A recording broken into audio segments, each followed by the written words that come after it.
Hello student, आज के lecture में हम डिटर्मिनेंट पर कुछ बेस्ड क्वेश्चन सॉल्व करवाएंगे। तो वन बाय वन करके स्टूडेंट क्वेश्चन देखो। क्वेश्चन है find the value of determinants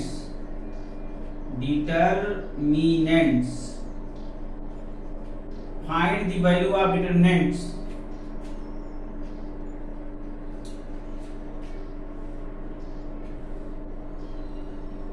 one three two four. ये पहला बीट है स्टूडेंट 1324। 172 सेकेंड बीट है 172 फर्स्ट कॉलम में। 350 सेकेंड कॉलम।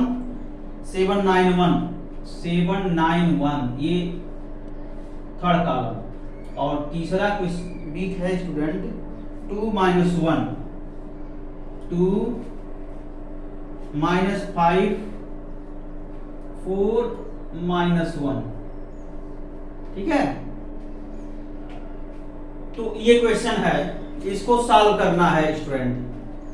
और देखो इसको हिंदी में क्या कहेंगे, सारणिक के मान ज्ञात कीजिए। सारणिक के मान ज्ञात कीजिए, मान ज्ञात कीजिए। सारणिक के मान ज्ञात करना मतलब स्टूडेंट देखो, find the value of determinant. ये डिटर्मिनेंट है और इसका वैल्यू फाइंड आउट करना है। मींस जो सारणिक है उसका मान ज्ञात करना है। तो चलो ज्ञात किया जाए। तो मैं आपको बताया था ना कि डिटर्मिनेंट्स में अगर वैल्यू कैलकुलेट करना है तो डिटर्मिनेंट को हम एक्सपेंशन कर देंगे, एक्सपेंड कर देंगे। समझ में आ रहा है ना। जैसे डिटर्मिनेंट का वैल्यू कैलकुलेट करना है तो डिटर्मिनेंट को हम एक्सपेंशन कर देंगे any row and any column के रिस्पेक्ट में। ओके स्टूडेंट आप समझो, किसी भी सारणी का मान ज्ञात करना है तो सारणी को क्या कर देंगे, विस्तार कर देंगे। किसी पंक्ति अथवा किसी स्तंभ के सापेक्ष हम सारणी का विस्तार कर देंगे तो सारणी का मान निकल जाएगा। ठीक है, चलो किया जाए सॉल्यूशन। ये देखो फर्स्ट डिटरमिनेंट है 1324। एक्सपेंशन कैसे बताए थे, ये देखो ये सेकंड ऑर्डर का डिटरमिनेंट है जिसमें सेकंड रो सेकंड कॉलम्स हैं। तो इसको एक्सपेंशन करो। देखो इसका मल्टीप्लिकेशन 1 में होगा और इसका मल्टीप्लिकेशन 3 में होगा। और ये जो सिंबल होता है सब्ट्रैक्शन का स्टूडेंट, तो पहले इसको मल्टीप्लाई करेंगे फिर माइनस इससे ये मल्टीप्लाई करके सब्ट्रैक्ट कर देंगे। ओके स्टूडेंट, तो अब वही काम कर लो। 1 × 4 देखो ये सिंबल, ये देखो अच्छे से 1 × 4 फिर जाकर के ये सिंबल है। तो पहले अच्छे से इसको समझो। 1 × 4 फिर ये सिंबल मीन्स माइनस 2 × 3। अब इसी को सिंप्लीफिकेशन कर लो स्टूडेंट। तो 4 - 6 - 2 ये आंसर हो जाएगा। ठीक है, अब आओ इसका एक्सपेंशन किया जाए। 137 इसका एक्सपेंशन मैं पूछूं स्टूडेंट तो सबसे आसान तरीका यह है, अगर मैं तो ये कहा नहीं हूं कि R1 के रिस्पेक्ट में एक्सपेंशन करो, R2 के रिस्पेक्ट में एक्सपेंशन करो या R3 के रिस्पेक्ट में एक्सपेंशन करो। स्टूडेंट एक्सपेंशन अपने कन्वीनियंस के अनुसार किसी के रिस्पेक्ट में कर सकते हो। तो जरूरी नहीं है कि R1 के ही रिस्पेक्ट में हम एक्सपेंशन करें। हम ये कह रहे हैं स्टूडेंट, जैसे इस सारणी का विस्तार करना है किसी भी पंक्ति किसी भी स्तंभ के रूप में स्तंभ के सापेक्ष विस्तार कर सकते हो। ठीक है, तो वही चीज है, चाहे आप पहले पंक्ति दूसरे पंक्ति तथा तीसरे पंक्ति के सापेक्ष विस्तार करो, चाहे पहला दूसरा तीसरा स्तंभ के सापेक्ष विस्तार करो, वैल्यू सेम आएगा।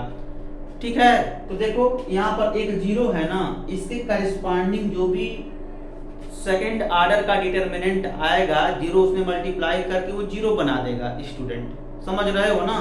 तो R3 के सापेक्ष अगर हम इस डिटरमिनेंट का एक्सपेंशन करें तो बहुत ही आसानी से सॉल्व होगा।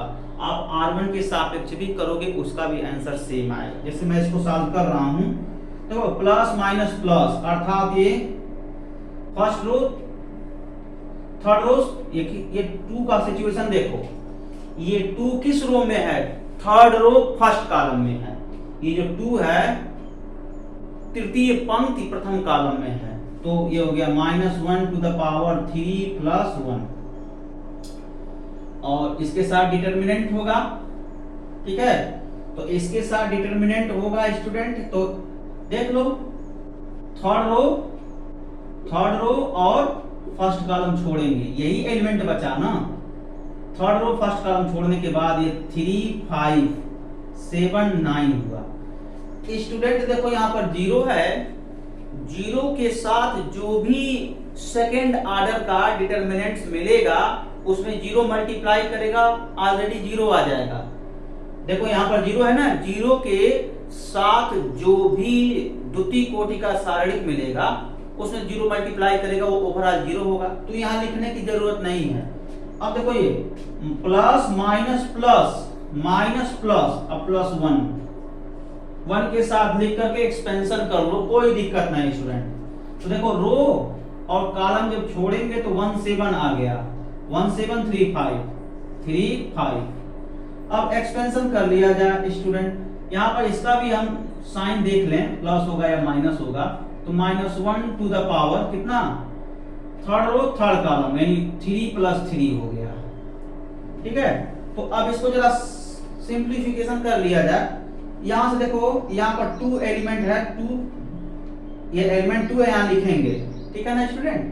अब देखो, अब इसको जरा सिंप्लीफिकेशन करो तो ये देखो प्लस हो गया, यानी 2 इन ब्रैकेट देखो 3 × 9 3 × 9 माइनस 3 × 9 माइनस 7 × 5। और देखो ये प्लस होगा, देखो ना, प्लस माइनस प्लस ओवरऑल ये प्लस होगा, -1 की पावर 6 होगा, -1 की पावर 6 क्या हो जाएगा? +1। तो ये हो गया +1 × 5 माइनस 3 × 7। अब इसका सिंप्लीफिकेशन करो, 2 इन ब्रैकेट में 27 माइनस 35 और +1 × 5 माइनस 21। यहां से देखो 2 × -8 हो गया, और +1 × देखो 5 माइनस, ये यहाँ पर आप सब्ट्रैक्शन कर लो, यहाँ पर जब घटा दो कितना आ जाएगा? 5 में से 21 घटा दो, यानी 5 - 21 = -16 होगा ना, तो -16 हो गया। ये देखो -16 और +1 × -16, ओवरऑल देखो ये -16 कितना हो जाएगा? -32 आ गया, ये आंसर। और स्टूडेंट आपको पता होना चाहिए, इसी क्वेश्चन का हमने नोट में R1 के सापेक्ष एक्सपेंशन किया है, वो भी -32 ही आया है। आप नोट देखोगे तो पता चल जाएगा, R1 के सापेक्ष जब हम एक्सपेंशन किए हैं वो भी -32 ही आया है। ठीक है, तो ये है, ये किसके सापेक्ष एक्सपेंशन किए हैं? ये R3 के सापेक्ष हम एक्सपेंशन किए हैं, मतलब R3 के रिस्पेक्ट में एक्सपेंशन किए हैं, मतलब ये तृतीय पंक्ति के सापेक्ष विस्तार किए हैं। और जो मैं नोट दिया हूं उसको प्रथम पंक्ति के सापेक्ष विस्तार किया हूं। तो चूंकि रिस्ट्रिक्टेड तो है नहीं कि किसके सापेक्ष विस्तार करना है, तो वहां पर ऑलरेडी आप फ्री हैं, किसी के सापेक्ष आप विस्तार कर सकते हैं। इसीलिए मैं ऐसा किया हूं, क्योंकि देखो एक एलिमेंट 0 है, तो इसके साथ जो डिटरमिनेंट होगा उसमें मल्टीप्लाई करेंगे 0 होगा, तो कैलकुलेशन इजी होगा। इसीलिए हमने तृतीय थर्ड रो के सापेक्ष, यानी थर्ड रो के रिस्पेक्ट में हमने एक्सपेंशन कर दिया है। ठीक है स्टूडेंट, ये बात है, और कोई बात नहीं इसमें। तो ये कंप्लीट सॉल्व हो गया। जैसे देखो मैं फर्स्ट पंक्ति के सापेक्ष विस्तार कर रहा हूं यहां पर, अभी आप लोग समझ जाओगे।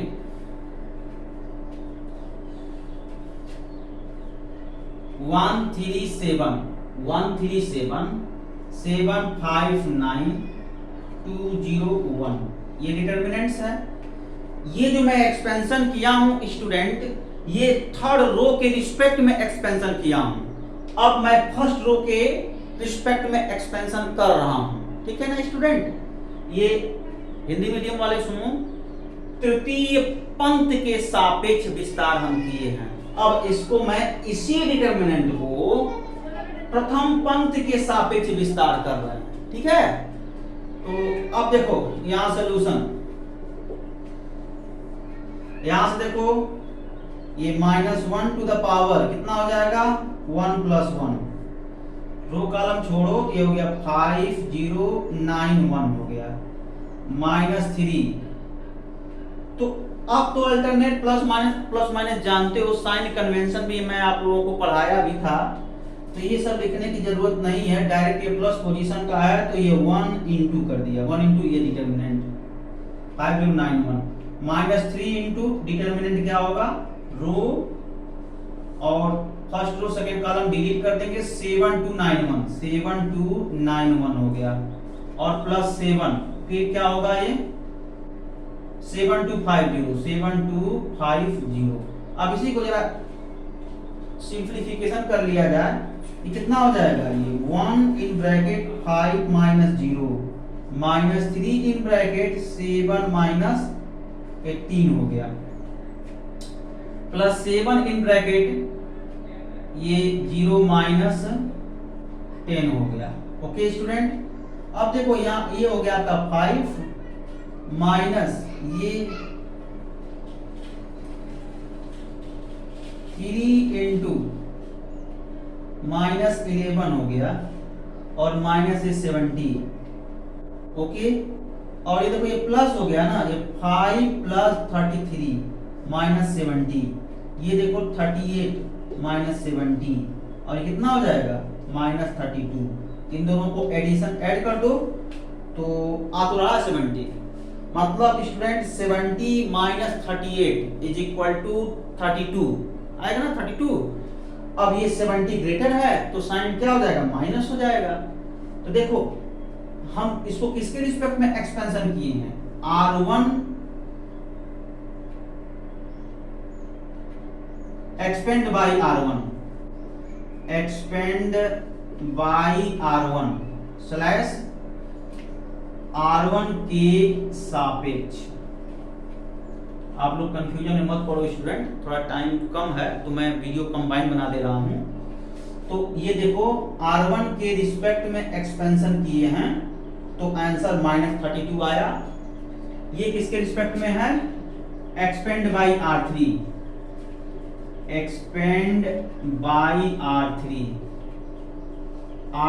के सापेक्ष लिख सकते हो, ये विस्तार। ठीक है, एक्सपेंड को हिंदी में विस्तार कहते हैं, ठीक है, यहां भी विस्तार लिख सकते हो, विस्तार। ओके, तो देखो R3 के सापेक्ष विस्तार, एक्सपेंड बाय R3, आंसर कितना आया -32। और यहां देखो एक्सपेंड बाय R1 के सापेक्ष जब हम एक्सपेंड करेंगे, मतलब R1 के सापेक्ष विस्तार करेंगे तो आंसर कितना आया -32।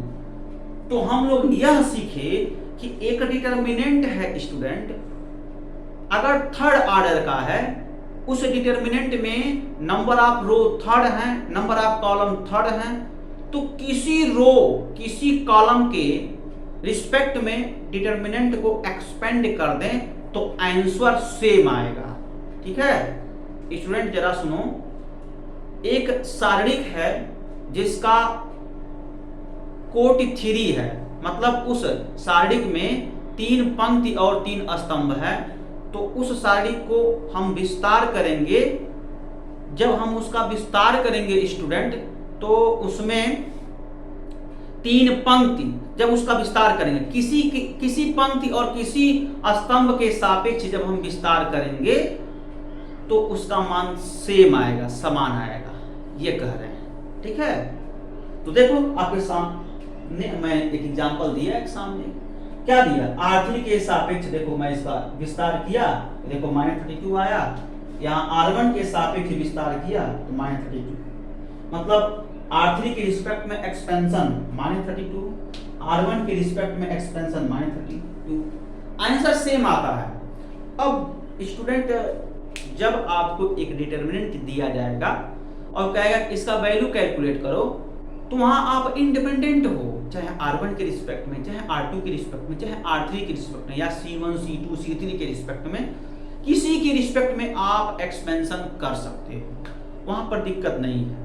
लेकिन जब रिस्ट्रिक्ट कर देगा स्टूडेंट तो उसी जैसा बोलेगा उसी के करस्पॉन्डिंग एक्सपेंशन करना है। जैसे मैं होमवर्क में दिया हूं एक डिटरमिनेंट, उसको एक्सपेंशन करने के लिए दिया हूं, तो वहां पर आप जो है जैसे मैं बोला हूं कि C1 C2 C3 R1 R2 R3 के रिस्पेक्ट में एक्सपेंशन करो, तो C1 C2 C3 R1 R2 R3 के रिस्पेक्ट में एक्सपेंशन करोगे और हर बार आंसर सेम आएगा। ठीक है, ऐसा नहीं कि आंसर डिफरेंट आएगा, नहीं, सेम आएगा। जब रिस्ट्रिक्ट कर देगा, जैसा कहेगा उसी के करस्पॉन्डिंग एक्सपेंशन कर देना। रिस्ट्रिक्ट नहीं किया तो अपने कन्वीनियंस के अनुसार किसी रो किसी कॉलम के रिस्पेक्ट में एक्सपेंशन कर देना है। ओके स्टूडेंट, ये बात है, इसको नोट करो, और भी कुछ क्वेश्चन सॉल्व कराएंगे।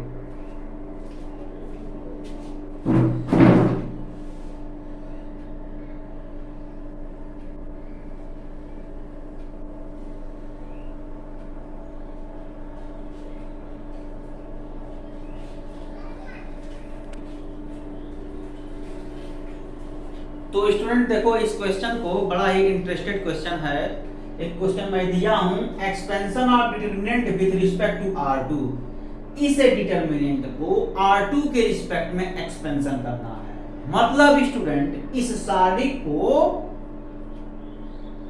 द्वितीय पंक्ति के सापेक्ष विस्तार कर देना है। अब यहां रिस्ट्रिक्ट कर दिया और पूछा है द्वितीय पंक्ति के सापेक्ष विस्तार करना, मतलब पूछा यह है कि इस डिटरमिनेंट को R2 के सापेक्ष अर्थात सेकेंड रो के सापेक्ष विस्तार करना है।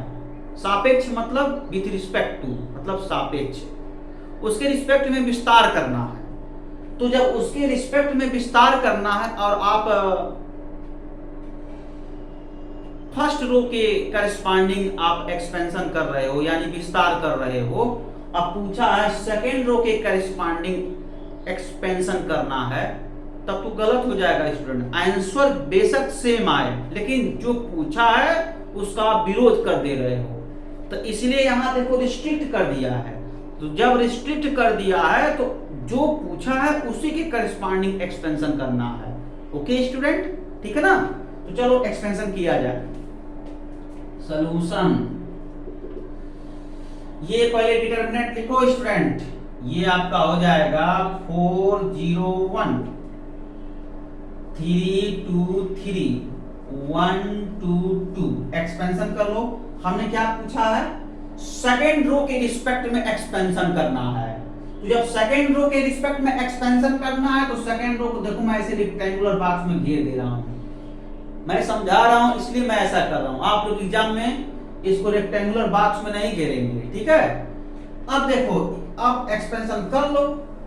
देखो जरा बात समझो अच्छे से, इस सेकेंड रो में कितने एलिमेंट हैं, 3 एलिमेंट है ना, 0 2 2।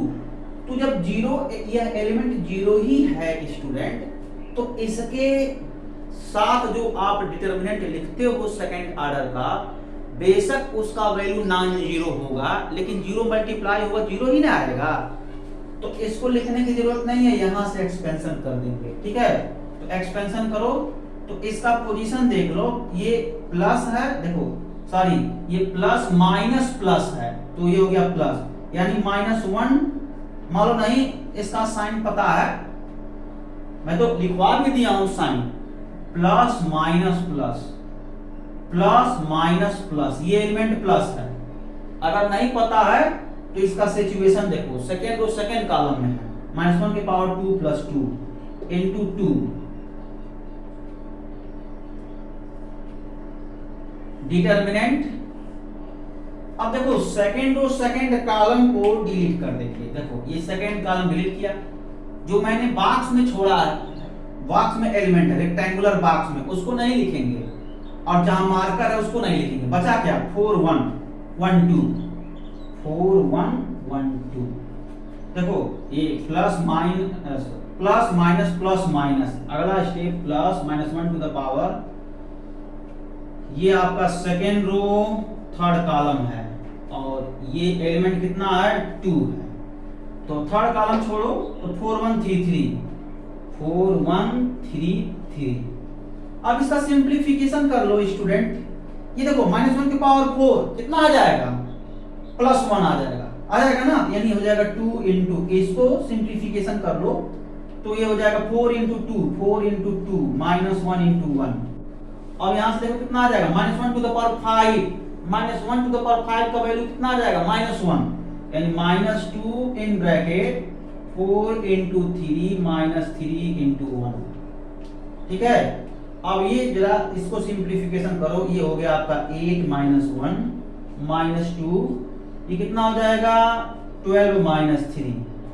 ये आपका कितना है? 2 × 7 -2 × 9, ये आपका 14 हो गया, माइनस ये 18 हो गया, -4 आंसर आ जाएगा स्टूडेंट। कितना आंसर आ जाएगा? -4 आंसर आ जाएगा। ठीक है,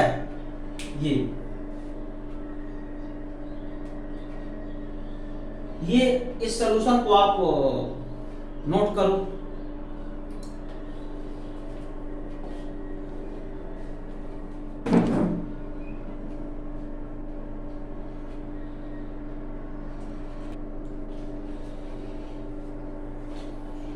देखो स्टूडेंट, इसी क्वेश्चन का हम एक होमवर्क दे रहे हैं। देखो ध्यान से, expansion of determinant with respect to, मैं इसको C1 कर दिया, और यहाँ R2 ना लिख करके C1 कर दिया। इस क्वेश्चन को लगाओ, इसका भी आंसर -4 ही आएगा। ठीक है, लेकिन जैसा अगर रिस्ट्रिक्ट कर देगा, तो जो जैसा जिस पोजीशन पर, जैसे यहाँ रिस्ट्रिक्ट क्या किया? C1, तो C1 के ही रिस्पेक्ट में डिटरमिनेंट को एक्सपेंशन करना है। अगर आप R1 की रिस्पेक्ट में एक्सपेंशन कर दिए, अब पूछा गया है C1 के रिस्पेक्ट में एक्सपेंशन करने के लिए, तो गलत हो जाएगा। बेशक आंसर सेम आ रहा है स्टूडेंट, आप जो है जो पूछा जा रहा है उस पर ध्यान नहीं दे रहे हो, इसलिए सावधान हो जाओ। अगर रिस्ट्रिक्ट कर दिया, जैसे पूछेगा उसी के करस्पॉन्डिंग आपको डिटरमिनेंट का एक्सपेंशन करना है और क्वेश्चन सॉल्व करना है। और एक बात बता दूं स्टूडेंट ना, किसी भी डिटरमिनेंट को किसी रो किसी कॉलम के रिस्पेक्ट में एक्सपेंशन करते हो तो वैल्यू सेम आता है। ठीक है, लेकिन जब पूछा जाएगा रिस्ट्रिक्ट कर दिया, जैसे देखो यहाँ रिस्ट्रिक्ट कर दिया, तो C1 के रिस्पेक्ट में ही एक्सपेंशन करना है। अगर आप C2 C3 या R1 R2 R3 के रिस्पेक्ट में एक्सपेंशन करते हो तो आंसर तो -4 ही आएगा, लेकिन वो गलत होगा। पूछा गया है C1 और आप अप्लाई कर रहे हो C2 या R1 R2 R3 के रिस्पेक्ट में एक्सपेंशन कर रहे हो, तो गलत हो जाएगा। इस बात का ध्यान रखना है स्टूडेंट। ठीक है, तो ये स्टूडेंट ये होमवर्क है, इसको आप लोग सॉल्व करेंगे। और भी कुछ क्वेश्चन हम यहाँ लिख रहे हैं।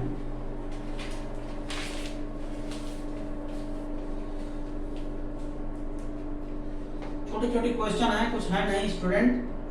ये देखो सेक x tan x और tan x sec x, ये डिटरमिनेंट है।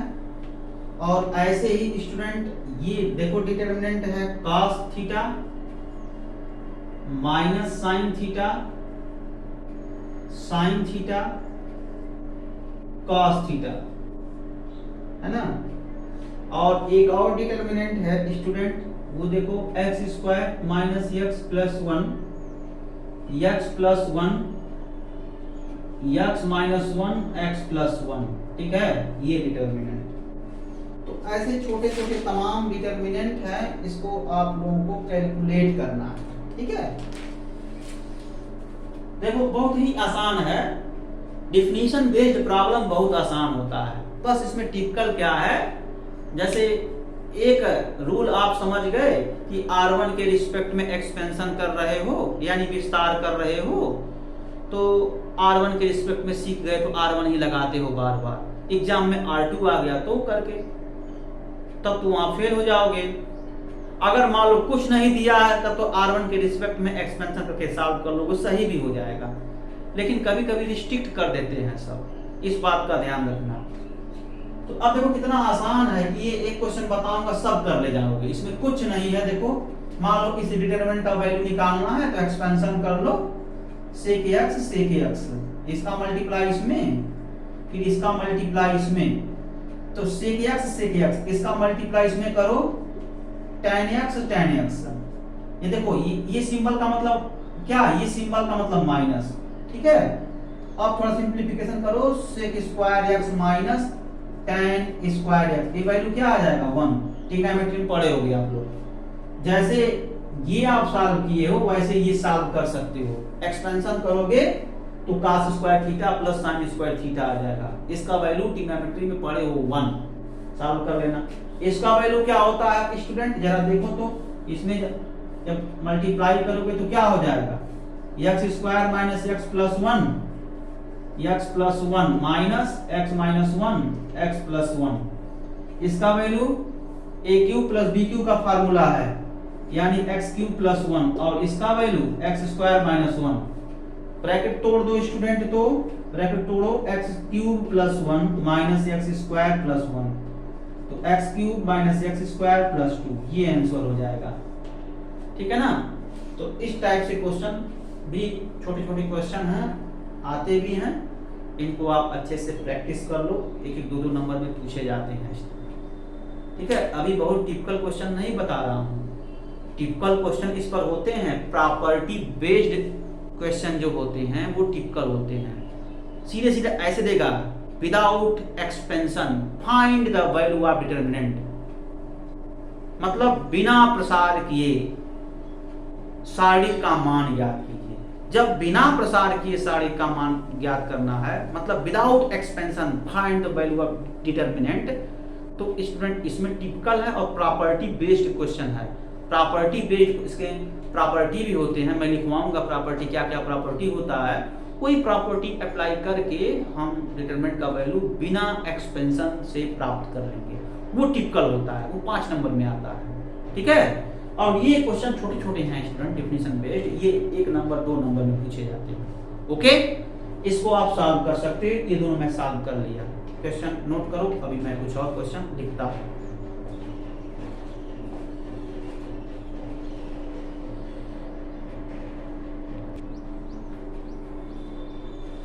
देखो स्टूडेंट ये क्वेश्चन देखो कितना इंपॉर्टेंट है।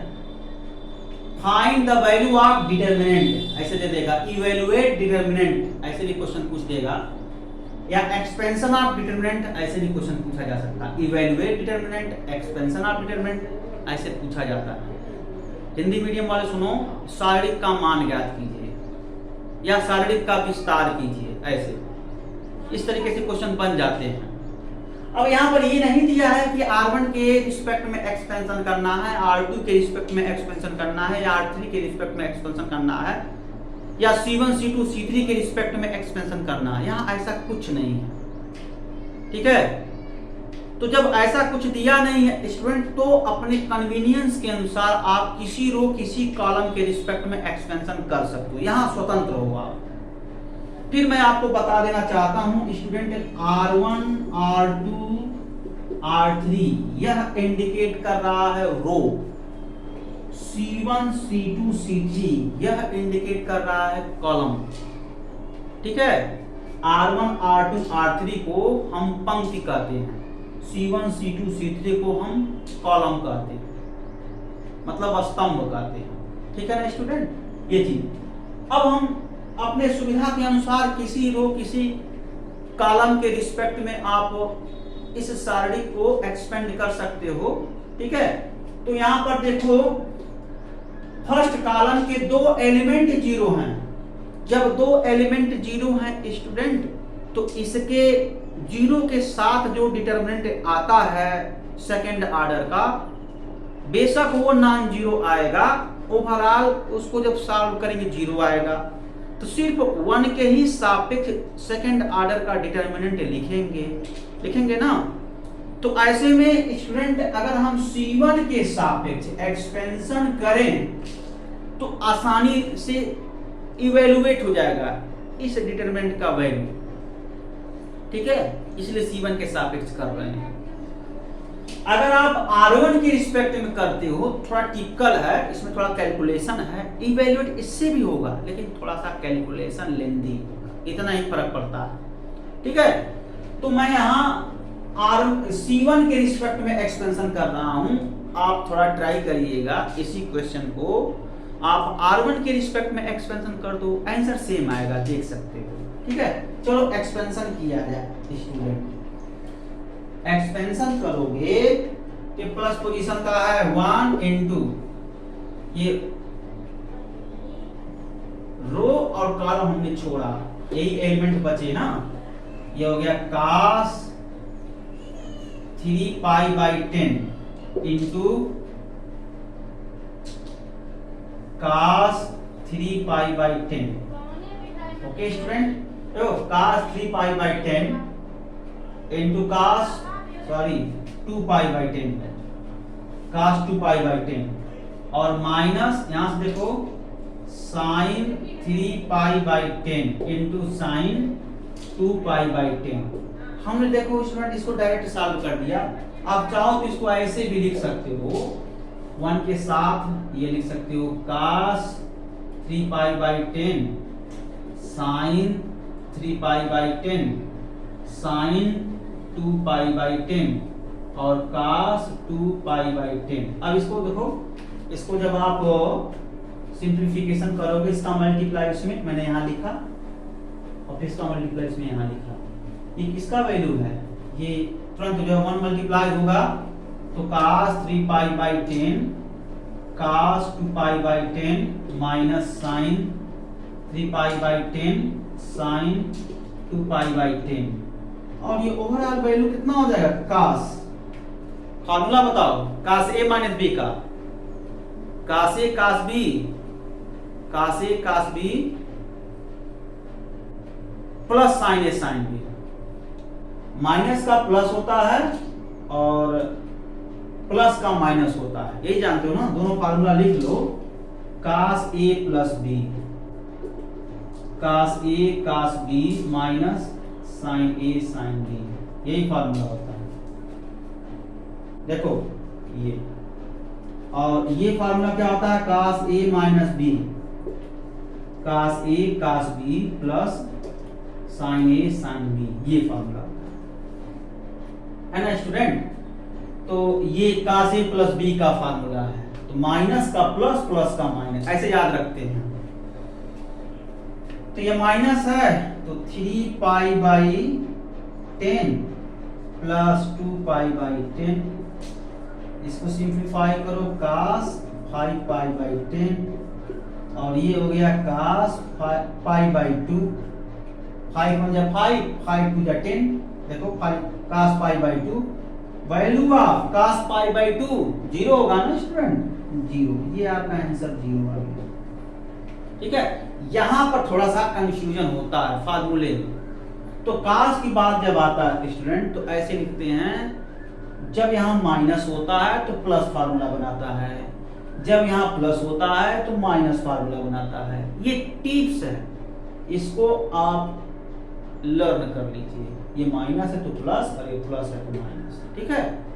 तो फार्मूले में कोई कंफ्यूजन नहीं, आप क्रिएट कर लो। यहाँ गलती होने का चांसेस है स्टूडेंट, पता चला आप यहाँ माइनस लगा दिए एग्जाम में, टोटल गलत हो जाएगा, ठीक है ना, इस बात का ध्यान रखिएगा, फार्मूला वगैरह अच्छे से याद करिए, ठीक है।